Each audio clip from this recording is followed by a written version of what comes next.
अस्सलाम वालेकुम दोस्तों, हमारे इस्लामिक चैनल वक्त कोशाम में खुश आमदीद। उम्मीद है आप सब खैरियत से होंगे। दोस्तों, आज हम आपको तिब नबी सल्लल्लाहु अलैहि वसल्लम की रूह से बुखार के इलाज के बारे में बताएंगे कि किन किन तरीक़ों से आप सल्लल्लाहु अलैहि वसल्लम बुखार का इलाज फरमाते। बुखार एक ऐसी बीमारी है जो कभी मौसम के बदलने के साथ होती है तो कभी मुज़र सेहत ग़िज़ा खाने के बायस होती है या फिर कभी कभी कसरत हरकत या धूप या गैर मामूली गुस्से की वजह से वजूद में आती है। बुखार जिस्म की अदना दर्जे की बीमारियों में से एक है जिसकी मियाद कुछ ही दिनों तक रहती है, फिर दवा लेने और परहेज़ करने से जल्द ठीक हो जाती है। बुखार की एक किस्म आर्जी है जो इब्तिदा मादा में होती है। इस मादा से पूरे बदन में गर्मी सरायत कर जाती है। ये अमूमन 40 घंटे के बाद ख़त्म हो जाता है या ज़्यादा से ज़्यादा 3 दिन में ख़त्म हो जाता है।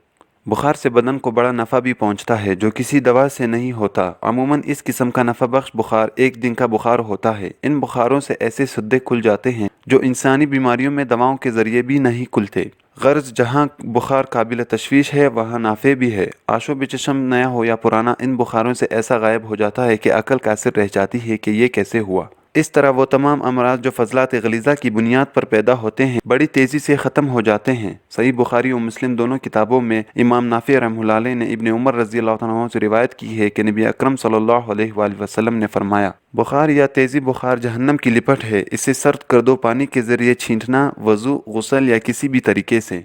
एक दूसरे मकाम पर बुखार के इलाज के सिलसिले में हज़रत अनस रज़ियल्लाहु अन्हु से रिवायत है कि जब तुम में से कोई बुखार ज़दा हो तो 3 दिन तक सुबह सवेरे सवेरे मुब्तला बुखार पर ठंडे पानी की छींट दी जाए।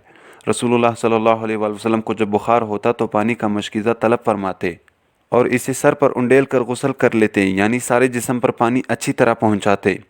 एक और हदीस में हज़रत अनस रज़ियल्लाहु तआला अन्हु से रिवायत है कि बुखार की बात रसूलुल्लाह सल्लल्लाहु अलैहि वसल्लम के पास निकली। एक शख्स ने सुनकर बुखार को बुरा भला कहा।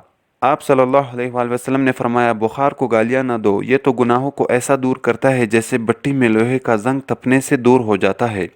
अच्छी ग़िज़ाओं और नाफ़े दवाओं का इस्तेमाल एहतियाती तदाबीर हैं। बदन का बुखार से तनकिया होता है और इससे फजलात रद्दिया और मवाद ख़बीसा ख़त्म हो जाते हैं। बेकार मवाद से बदन पाक साफ़ हो जाता है। बुखार वो काम करता है जो आग लोहे का जंग दूर करने में करती है और इंसानी जौहर को निखारती है। तो ये भट्टी से ज़्यादा मुशाबा हुआ जिसमें पड़ने के बाद लोहे का जौहर निखर कर सामने आ जाता है और मैल कुचैल दूर हो जाता है। इसमें 2 बातें हैं। पहली बात यह है कि बुखार बदन के हर अज़ू और हर जोड़ में घुसता है जिनकी तादाद 360 है। इस तरह हर जोड़ की अज़ियत पूरे एक दिन के लिए कफ़ारा बन जाती है और इस तरह एक दिन के बुखार में 360 दिन का कफ़ारा हो जाता है। दूसरा मतलब ये है कि बुखार से बदन में एक ऐसा असर मुरतब होता है कि पूरे 1 साल तक इसका असर बाकी रहता है।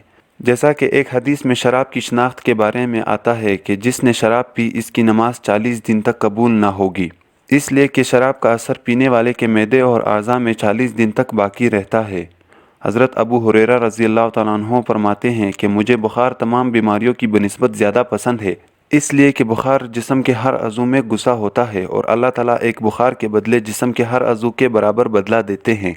बाज़ अतबा ने लिखा है कि अगर बुखार की शिद्दत बढ़ गई हो तो हर बुखार में पानी का इस्तेमाल 2 तरीके से करना चाहिए। पहली सूरत ठंडक से तकमीद की है कि बदन पर गीले कपड़े से सेंक कराई जाए ताकि बुखार की शिद्दत कम हो जाए और मरीज़ को सुकून नसीब हो। दूसरी तरकीब यह है कि बुखार की शिद्दत के वक्त मरीज़ को बार बार ठंडे पानी का गरगरा यानी कुली कराई जाए। इससे जिस्म के तमाम आज़ा में तवानाई आ जाती है, बिलखुसूस गुर्दों के फ़ाइल में बड़ी हद तक उबार आ जाता है और सही अंदाज से काम करने लगते हैं। गर्ज बहुत से अमराज के दिफा में बुखार इतना नाफे है कि एक उम्दा से उम्दा और कीमती से कीमती दवा भी इतनी नाफे नहीं हो सकती, इसलिए कि बुखार बदन के इख्तलात फासिदा मवाद का सद्दा पक्का कर देते हैं और दवा के इस्तेमाल के बाद वो मादे जो निकलने के लिए तैयार होते हैं बड़ी आसानी से निकल आते हैं। इस मादा के निकल आने के बाद मरीज़ पूरी तरह से शफायाब हो जाता है। उम्मीद है हमारी ये वीडियो आपको पसंद आई होगी, तो चैनल सब्सक्रिप्शन के ज़रिए हमारी हौसला अफजाई करते रहिए और बेल आइकन को भी दबाएं ताकि वक्त के साथ साथ हमारी हर मुफीद वीडियो आपको मिलती रहे।